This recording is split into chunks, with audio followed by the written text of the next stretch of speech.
Hi, in this lesson we will learn how to create searchable multi-select drop-down list in Excel with no code or VBA.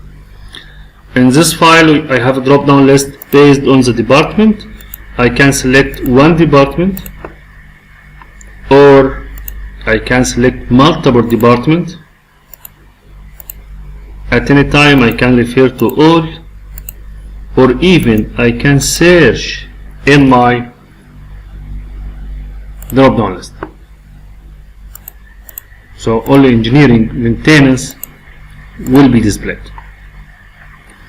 Let's start from scratch. I will delete this sheet. This is original data. This data is a table. If it is not a table, it is preferred to select all, Control A, then insert table, Control T. My table has header.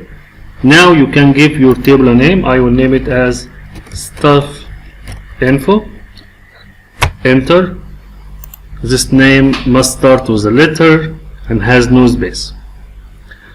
I click inside the table, then from Insert, Pivot Table in a new worksheet. Now what I need to display is only the ID, but I have to make sure that the ID has no duplicated value. So each staff member has a different ID. Then the value I need to create a drop-down list, I have to drop it in a filter. So if I need to create a drop-down list based on the name, I have to drop the name in the filter. So now I have a drop-down list according to the name, or department, and so on. Later I will copy the header, all the header, paste it here. Then I will use a normal VLOOKUP statement. So if error, so if it is an error, I will keep it blank.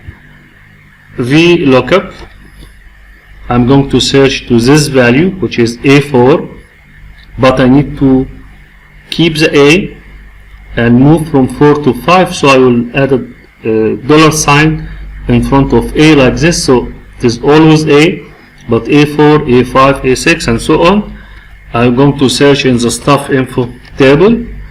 Now the employee name is in column number 2, while building is column number 3. So I need to add a function to move from 2 to 3 to 4 and so on. So I will type column with the second English letter, which is B, with any number.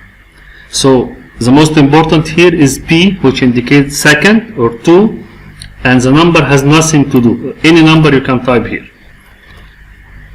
Comma 0. Now I finish the VLOOKUP. So comma, if error, I need to keep it blank, to quote. Now I will fill the table. That's it. Now you have a searchable drop-down list.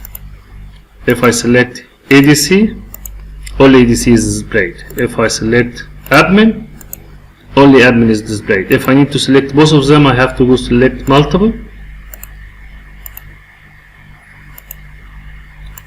And by default, this drop-down list is searchable, so I can search, and so on. That's it.